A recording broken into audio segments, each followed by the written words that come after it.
Oke, Assalamualaikum warahmatullahi wabarakatuh. Hari ini kita bertemu lagi di perkuliahan sistem operasi masuk di minggu kedua, yaitu kita akan membahas tentang manajemen proses. Untuk perkuliahan minggu kedua ini akan kita laksanakan melalui media Zoom ya, melalui media uh, video pembelajaran yang saya share di YouTube saya. Untuk minggu kedua akan membahas mengenai manajemen proses. Pokok bahasan dari manajemen proses yaitu akan membahas mengenai konsep proses dan trait, penjadwalan proses dan algoritma penjadwalan, kemudian ada pembahasan tentang deadlock, di mana di sini akan dibahas penyebab terjadinya deadlock, pencegahannya, dan juga cara penanganan dari deadlock. Kita masuk di pokok bahasan yang pertama yaitu mengenai konsep proses dan trait. Di pokok bahasan ini akan dibahas mengenai definisi dari proses, di mana kita bisa ketahui bahwa proses adalah program yang sedang dieksekusi dan merupakan unit dasar dari eksekusi di dalam sistem operasi. Jadi ini biasanya di dalam sistem komputer, ketika kita menggunakan komputer, kemudian kita melakukan sebuah instruksi terhadap perangkat komputer tersebut dan instruksi yang kita minta kemudian dijalankan itu dinamakan dengan sebuah proses karena sedang dieksekusi oleh perangkat komputer. Di dalam proses memiliki beberapa komponen penting. Yang pertama itu ada kode program, di mana kode program ini adalah instruksi yang akan dieksekusi. Jadi semua perintah-perintah yang kita berikan terhadap perangkat komputer itu akan dibaca menggunakan kode program perintah tersebut supaya bisa dieksekusi oleh sistem komputer. Kemudian ada data. Data ini adalah variabel dan struktur data yang digunakan oleh program. Jadi semua yang diolah sama program itu adalah data yang dibuat berdasarkan variabel dan struktur data. Yang ketiga ada stack. Stack di sini adalah menyimpan data lokal dan variabel fungsi. Kemudian ada heap, yaitu memori dinamis yang dialokasikan selama runtime. Jadi memori yang digunakan selama waktu berjalan dari proses tersebut. Yang kelima ada proses control block, yaitu struktur data yang menyimpan informasi tentang proses seperti status, kemudian program counter, register CPU, dan juga informasi manajemen memori. Kemudian di dalam proses itu bisa berada, untuk proses sendiri ada beberapa keadaan. Yang pertama itu ada new, di mana new ini biasanya untuk proses yang sedang dibuat. Jadi proses yang baru akan terbentuk ya, yang akan diperintahkan. Yang kedua yaitu ada running. Running ini adalah instruksi yang sedang dieksekusi. Jadi proses yang sedang berjalan, yang sedang dieksekusi itu disebut dengan running. Kemudian ada juga waiting, di mana waiting ini adalah proses menunggu sebuah kejadian atau sumber daya. Ada ready, yaitu proses siap untuk dieksekusi oleh CPU, dan juga terminated, di mana terminated ini adalah proses yang sudah selesai dieksekusi.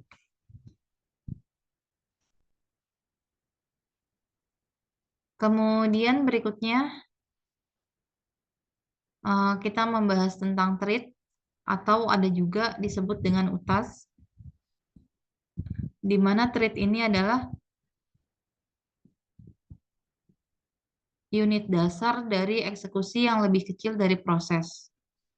Jadi di dalam setiap proses itu dia memiliki setidaknya itu minimal ada satu trait yang disebut dengan trait utama. Nah, tapi di dalam proses yang sama, di dalam satu proses yang sama, itu bisa memiliki lebih dari satu trait. Jadi bisa memiliki banyak trait ya, karena trait ini merupakan bagian-bagian yang lebih kecil, unit-unit yang dieksekusi lebih kecil dari proses. Nah, di dalam satu proses yang sama, antar thread ini bisa berbagi sumber daya dengan thread yang satu dengan thread yang lainnya, seperti kode program, data, dan juga heap. Namun setiap thread itu memiliki thread control block di mana struktur data yang menyimpan informasi tentang thread seperti program counter, register, dan juga stack pointer. Terus thread juga memiliki stack di mana stack ini menyimpan data lokal dan variabel fungsi untuk thread tersebut. Jadi ini yang ada di dalam thread-nya, ada TCB dan stack. Tapi antar thread itu dia bisa berbagi sumber daya seperti juga kode program, data, ataupun heap.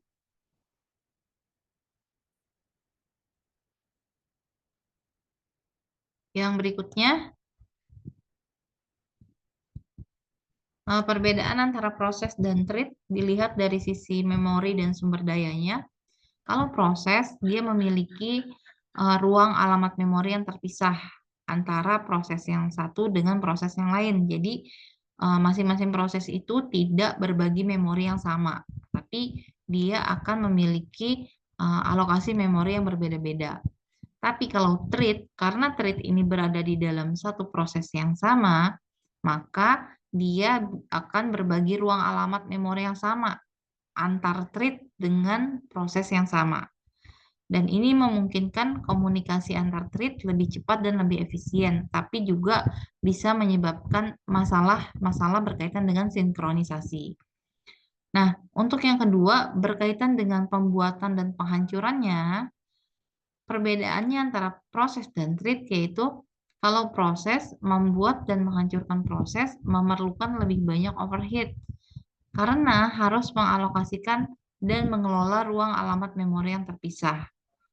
Karena proses ini punya alamat memori yang terpisah, masing-masing memiliki memorinya masing-masing ya, maka memerlukan lebih banyak overhead. Sedangkan thread ini membuat dan menghancurkan thread itu lebih ringan dan juga cepat. Karena thread berbagi sebagian besar sumber daya dengan thread lain dalam proses yang sama. Otomatis ketika kita mau membuat ataupun menghancurkan thread itu dia sifatnya lebih ringan dan juga lebih cepat. Yang ketiga, komunikasi antar unit. Dalam proses, komunikasi antar proses ini memerlukan mekanisme khusus seperti adanya message passing ataupun share memory dan pipes. Tapi kalau di dalam thread, komunikasi antar thread itu lebih mudah karena thread berada di dalam proses yang sama, kemudian bisa mengakses data bersama secara langsung, namun ini juga bisa menimbulkan tantangan dalam sinkronisasi karena berbagai sumber daya yang sama. Yang keempat, dalam keamanan dan stabilitas untuk proses, karena setiap proses ini punya ruang alamat memori yang terpisah, maka kegagalan dalam satu proses ini tidak akan mempengaruhi proses lain. Jadi kalau ada bug, ada error dalam satu proses ya, tidak berhasil eksekusi itu dilakukan, maka hanya berdampak pada proses itu aja, tidak berpengaruh terhadap proses-proses yang lain. Berbeda dengan thread, kalau thread karena ruang alamat memorinya sama, maka ketika ada satu kesalahan dalam satu thread itu bisa mempengaruhi thread lain dalam satu proses yang sama. Jadi bisa menyebabkan di proses itu akan terjadi ketidakstabilan. Nah, contohnya penerapan dalam proses ya, ketika sebuah aplikasi seperti browser web ini adalah contoh dari sebuah proses. Jadi setiap jendela atau tab browser bisa berjalan sebagai proses terpisah dalam beberapa implementasi untuk meningkatkan stabilitas.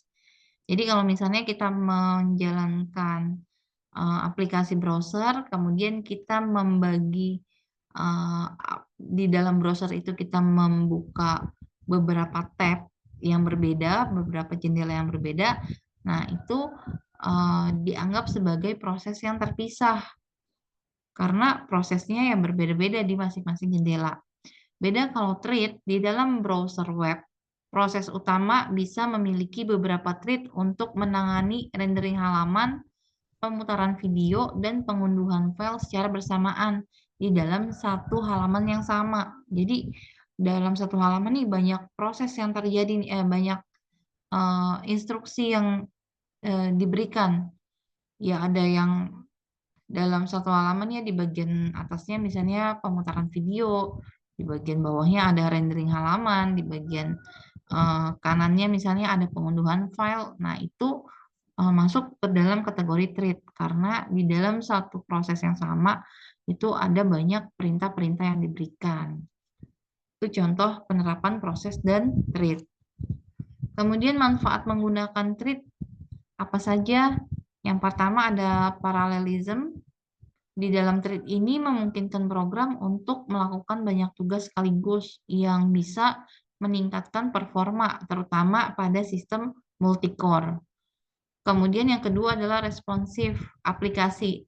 Aplikasi bisa tetap responsif saat melakukan operasi latar belakang, seperti mengunduh data dan juga memproses file besar. Jadi kita tetap bisa menggunakan aplikasi yang lainnya karena operasi yang kita berikan itu bisa dilakukan di latar belakang. Efisiensi sumber daya, thread ini lebih ringan daripada proses karena mereka berbagi banyak sumber daya. Nah, tantangannya seperti apa penggunaan thread? Yang pertama yaitu proses sinkronisasi, di mana di dalam sinkronisasi ini kita akan mengelola akses ke data bersama antara thread yang memerlukan sinkronisasi yang hati-hati untuk mencegah kondisi balapan atau race condition. Yang kedua ada debugging. Debugging ini salah satu masalah dalam thread bisa lebih kompleks daripada debugging proses tunggal. Kemudian overhead management, jadi meskipun lebih ringan daripada proses, thread juga masih memerlukan manajemen yang bisa menambah overhead dalam aplikasi. Berikutnya adalah penjadwalan proses dan juga algoritma penjadwalan proses.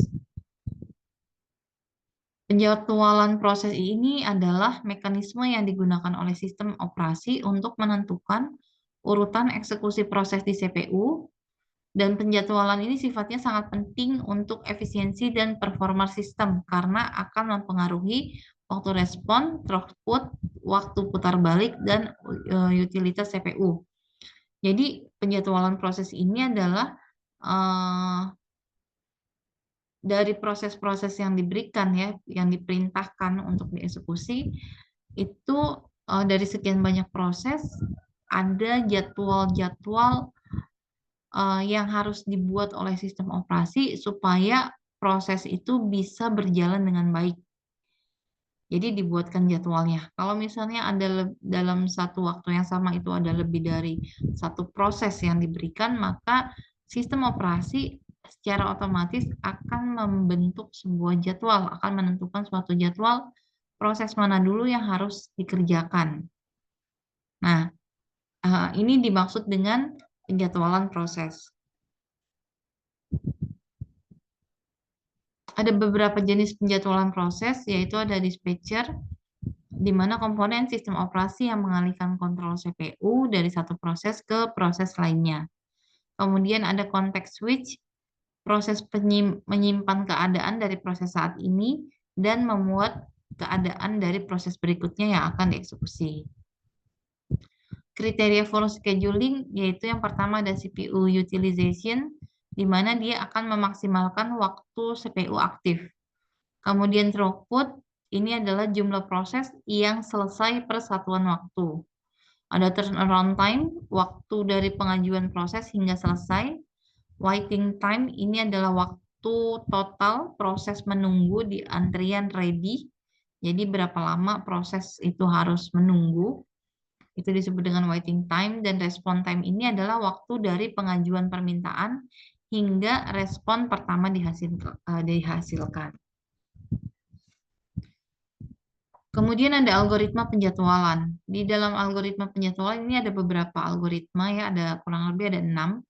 Dan mungkin sebanyak 4 ini yang lebih sering diterapkan di dalam sistem operasi.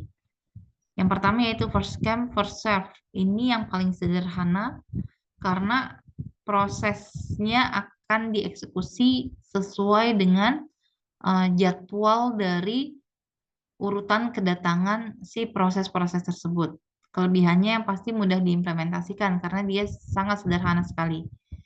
Kekurangannya adalah waktu tunggu bisa sangat lama untuk proses yang datang belakangan, efek konvoy ya. Jadi karena datang nih berturut-turut dari proses P1, P2, P3 misalnya, ada 3 proses yang datang secara berturut-turut, maka urutannya adalah P1, P2, dan P3. P1 dikerjakan terlebih dahulu, setelah selesai baru eksekusi proses kedua.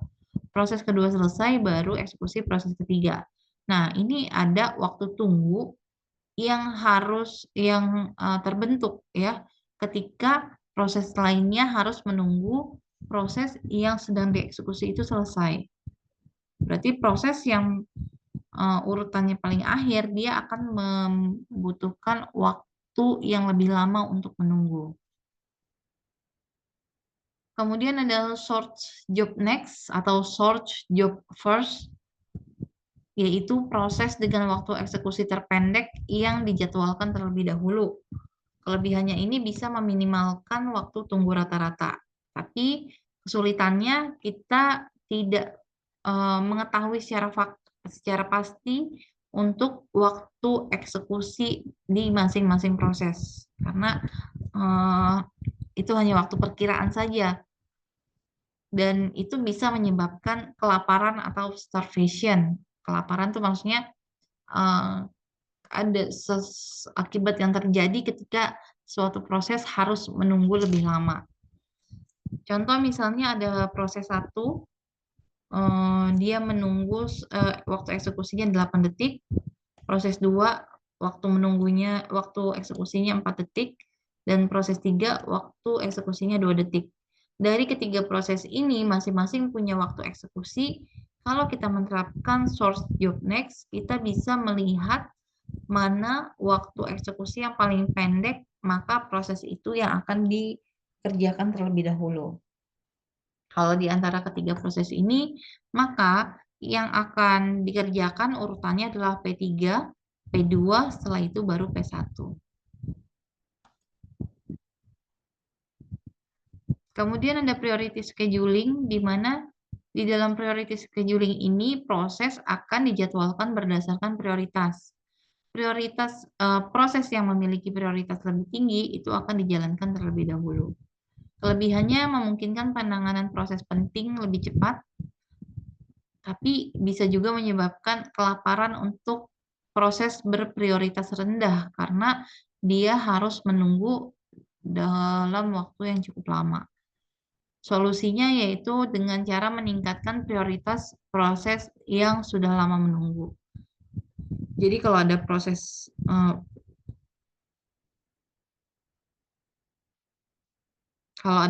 yang dia harus menunggu lebih lama, maka supaya dia bisa dikerjakan terlebih dahulu, ya nilai prioritasnya harus ditambah.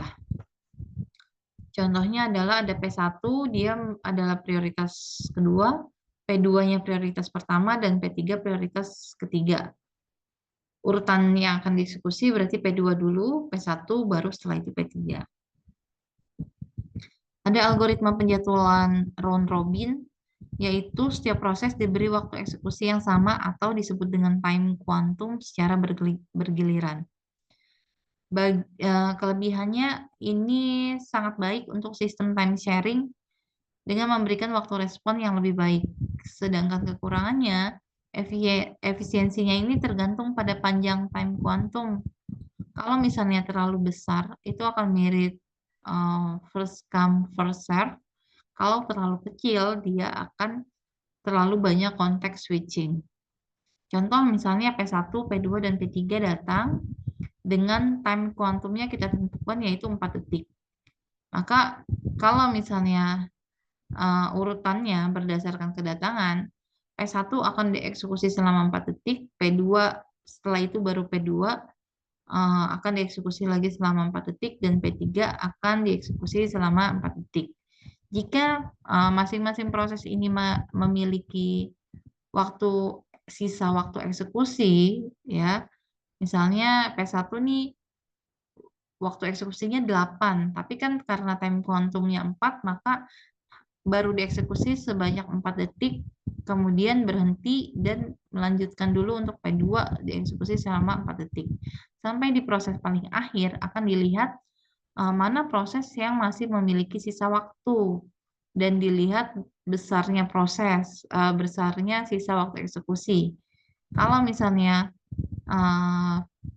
P1 ini masih memiliki sisa 4 detik, maka setelah melakukan proses di P3 akan berbalik lagi atau balik lagi ke proses P1 untuk menyelesaikan masing-masing proses yang masih memiliki sisa waktu sampai selesai. Ada multi-level QU scheduling di mana proses dibagi ke dalam beberapa QU berdasarkan kategori. Contohnya ada foreground dan background, masing-masing dengan algoritma penjadwalan sendiri. Kelebihannya mengizinkan penanganan yang berbeda untuk berbagai jenis proses, sedangkan kekurangannya yaitu sulit untuk mengatur perpindahan antara QU. Contohnya kalau dia foreground bisa menggunakan round robin, kalau dia background bisa menggunakan first come first serve.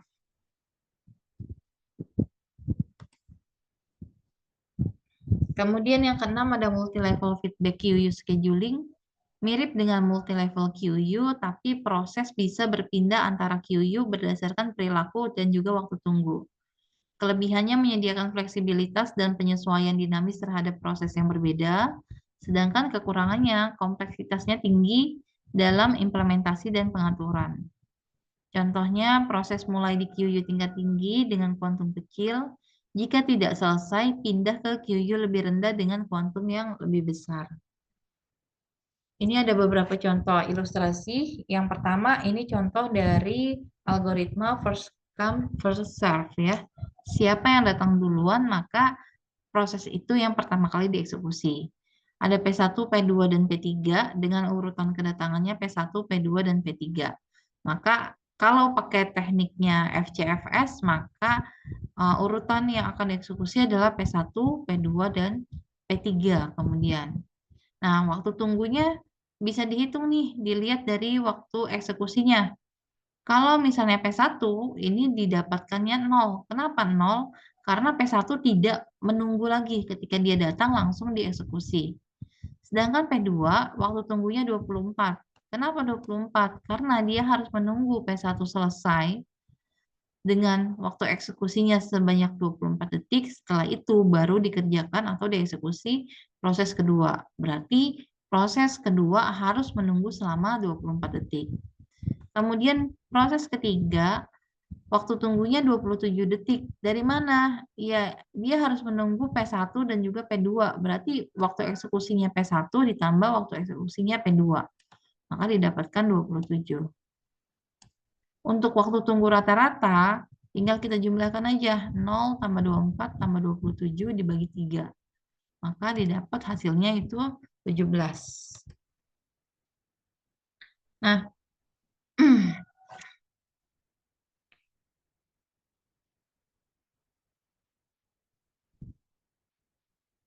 yang berikutnya, algoritma SJF, ya, short job first. Misalnya ada 3 proses yang datang dengan waktu secara berbarengan, ya. Ada P1, P2, P3. Kalau dilihat berdasarkan waktu eksekusinya, maka urutannya adalah P2 terlebih dahulu, kemudian P3, baru setelah itu P1.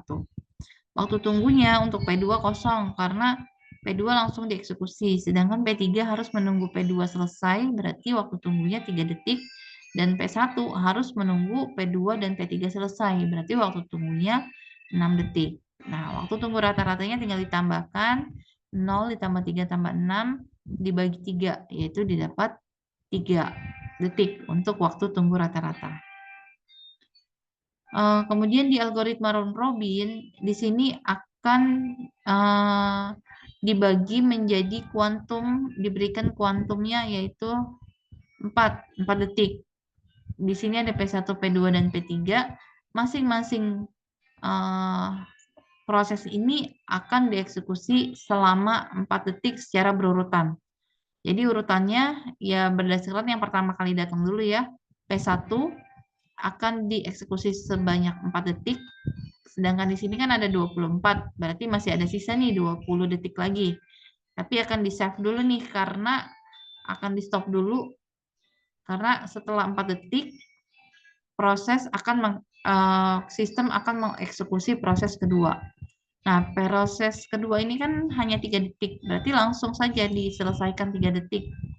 Kemudian masuk ke proses ketiga juga 3 detik, langsung dikerjakan proses 3 detik.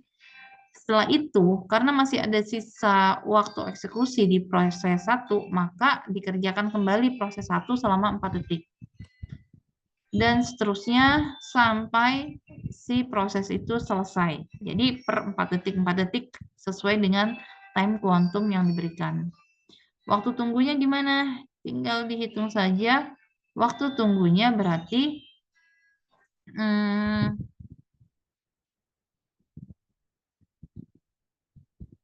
P1 ini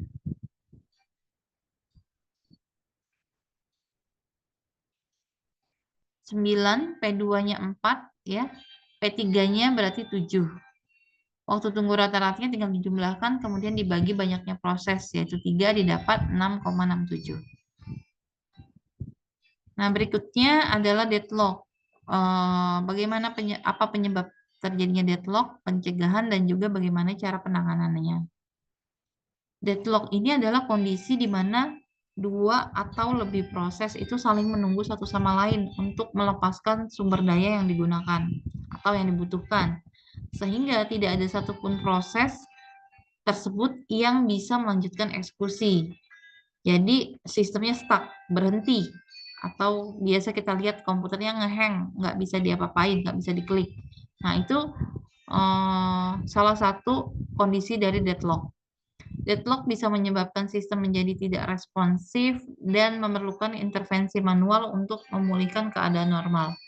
Biasanya kita melakukan beberapa cara ya, kayak misalnya kita menutup semua program nih dengan cara masuk ke task manager, kemudian kita close semua aplikasi-aplikasi yang berjalan. Atau bahkan kita memutuskan sumber daya perangkat komputer kita dari tombol power ataupun misalnya dari saklar listriknya. Nah, ini adalah kondisi deadlock. Kemudian deadlock ini terjadi jika 4 kondisi berikut terpenuhi. Contohnya yang pertama, kondisi dari mutual exclusion, yaitu hanya satu proses yang bisa menggunakan sumber daya dalam satu waktu. Contoh misalnya sumber printer yang hanya bisa digunakan oleh satu proses saja pada satu waktu yang bersamaan. Jadi tidak bisa berbarengan. Ada hold and wait, yaitu menahan dan menunggu, di mana sebuah proses yang menahan satu atau lebih sumber daya sementara menunggu sumber daya lain yang sedang digunakan oleh proses lain. Jadi proses A nih punya sumber daya X, tapi proses A membutuhkan sumber daya Y, jadi dia menunggu sumber daya Y yang ternyata sedang digunakan sama proses B. Sementara proses B yang memiliki sumber daya Y, dia juga sedang menunggu sumber daya X. Jadi masing-masing saling ditahan sumber dayanya dan juga harus menunggu untuk bisa menggunakan sumber daya tersebut. Otomatis akan terjadi deadlock. Tidak bisa dijalankan masing-masing prosesnya. Ada juga no preemption, yaitu sumber daya yang sedang digunakan tidak bisa dipaksa untuk dilepaskan, hanya dapat dilepaskan secara sukarela oleh proses yang memegangnya. Jadi nggak bisa kita paksakan nih supaya sumber dayanya itu dilepaskan nih sama si proses ini. Kecuali atas keinginan si proses tersebut sendiri untuk melepaskan sumber daya itu. Contohnya sebuah proses yang mencetak data tidak dapat diinterupsi sampai proses itu selesai. Kemudian ada circular wait atau menunggu melingkar, yaitu bisa terjadi pada satu set proses, ada P1, P2 sampai Pn ya, di mana P1 ini akan menunggu sumber daya yang dipegang oleh P2. P2 menunggu sumber daya yang dipegang oleh P3. P3 seterusnya hingga PN ini menunggu sumber daya yang dipegang oleh P1. Jadi melingkar dia sifatnya.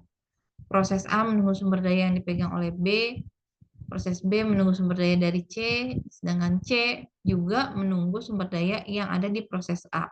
Jadi ya masing-masing jadinya hanya menunggu saja, nggak bisa melanjutkan eksekusinya. Nah, bagaimana cara mencegah deadlock? Pencegahan deadlock ini melibatkan penghilangan satu atau lebih dari 4 kondisi yang bisa menyebabkan deadlock. Jadi misalnya yang pertama mutual exclusion. Ini tidak dapat dihilangkan secara praktis karena beberapa sumber daya memang harus digunakan secara eksklusif. Yang kedua, hold and wait. Proses harus meminta semua sumber daya yang dibutuhkan sekaligus sebelum memulai eksekusi. Jadi harusnya proses-proses itu menunggu sumber dayanya sudah oke, semua sudah ready, baru dia melakukan eksekusi di proses tersebut. Kekurangannya mungkin akan ada efisiensi rendah, tingkat efisiensinya rendah karena proses ini mungkin menahan sumber daya lebih dari yang diperlukan. Jadi karena harus menunggu sumber daya yang lain, maka sumber daya sudah ada nih, ini nggak bisa digunakan dulu gitu karena tertahan di proses yang sedang menahannya ini. Kemudian ada no preemption, di mana jika sebuah proses menahan beberapa sumber daya dan meminta sumber daya lain yang tidak tersedia, semua sumber daya yang dipegang oleh proses tersebut dapat di-preempt. Kekurangannya mungkin tidak selalu praktis untuk semua jenis sumber daya. Kemudian circular wait, di mana harus menentukan dulu urutan linear sumber daya dan meminta proses untuk meminta sumber daya dalam urutan yang meningkat. Jadi kita kasih nomor antrian nih supaya nggak berebutan ya, nggak saling tunggu-menunggu. Nah, untuk penanganan deadlock juga melibatkan deteksi dan pemulihan deadlock setelah terjadi atau menghindari kondisi yang menyebabkan deadlock. Oke, misalnya deteksi deadlock, yaitu secara periodik sistem itu harus memeriksa apakah ada deadlock atau tidak. Kemudian menggunakan algoritma untuk mendeteksi deadlock untuk mencari siklus dalam graf alokasi sumber daya. Contohnya itu algoritma deteksi siklus pada graf. Kemudian pemulihan dari deadlock itu menggunakan preemption, berarti secara paksa mengambil sumber daya dari proses yang memegangnya, atau rollback, yaitu mengembalikan proses ke keadaan sebelumnya yang aman dan mencoba kembali. Ada juga terminasi proses, yaitu menghentikan satu atau lebih proses dalam siklus deadlock. Bisa dengan cara abort semua proses dalam deadlock, berarti kita menghentikan semua proses yang terlibat ya di dalam deadlock. Bisa juga abort satu proses pada satu waktu, yaitu menghentikan satu proses dan memeriksa lagi apakah deadlock masih ada atau tidak. Yang ketiga, penghindaran deadlock, yaitu dengan menggunakan algoritma seperti bankers. Algoritma ini digunakan untuk memastikan bahwa sistem selalu dalam keadaan aman. Proses hanya diberikan sumber daya jika hal itu tidak menyebabkan keadaan tidak aman. Dan contohnya algoritma banker yang mempertimbangkan jumlah sumber daya yang tersedia, sumber daya yang diminta oleh proses, dan sumber daya yang dipegang oleh proses. Contoh terjadinya deadlock di kantor ya dalam keadaan nyatanya, dalam real life-nya, yaitu biasanya di dalam sebuah kantor itu ada beberapa karyawan. Di sini contohnya misalnya ada 2 karyawan A dan B yang mau mencetak dan juga mengirim fax dokumen. Maka printer dan mesin fax ini adalah sumber daya bersama yang harus digunakan oleh kedua karyawan tersebut. Nah, karyawan A, dia menahan printer nih sambil menunggu mesin fax. Sedangkan karyawan B menahan mesin fax sambil menunggu printer. Berarti kan masing-masing nggak bisa menjalankan eksekusinya atau prosesnya. Maka dalam mutual exclusion, printer dan mesin fax ini hanya bisa digunakan oleh satu karyawan aja dalam satu waktu yang sama. Sedangkan dalam hold and wait, karyawan A dan B menahan sumber daya yang mereka miliki dan menunggu sumber daya lainnya. Di dalam no preemption, yaitu sumber daya yang digunakan tidak dapat dipaksa ambil dari karyawan yang menggunakannya. Kemudian circular wait, karyawan A ini harus menunggu mesin fax yang dipegang oleh karyawan B, dan karyawan B menunggu mesin printer yang dipegang oleh karyawan A. Kesimpulannya dalam materi hari ini yaitu memahami konsep proses dan treat ini sangat penting ya, karena bisa mengoptimalkan performa dan juga efisiensi aplikasi, serta untuk memastikan stabilitas dan keamanan dalam sistem operasi modern. Yang kedua, algoritma penjadwalan ini bisa memungkinkan sistem operasi memilih yang paling sesuai dengan kebutuhan dan juga karakteristik beban kerja yang dihadapi untuk mencapai kinerja dan juga efisiensi optimal. Dan dengan memahami penyebab dari deadlock, pencegahan dan juga penanganannya, sistem operasi dapat mengelola sumber daya secara lebih efisien dan bisa mengurangi risiko terjadinya deadlock yang bisa mempengaruhi kerja dan stabilitas sistem. Oke, itu saja materi kita hari ini. Jika ada yang mau ditanyakan atau belum jelas, boleh langsung didiskusikan di WhatsApp group. Sekian dari saya. Wassalamualaikum warahmatullahi wabarakatuh.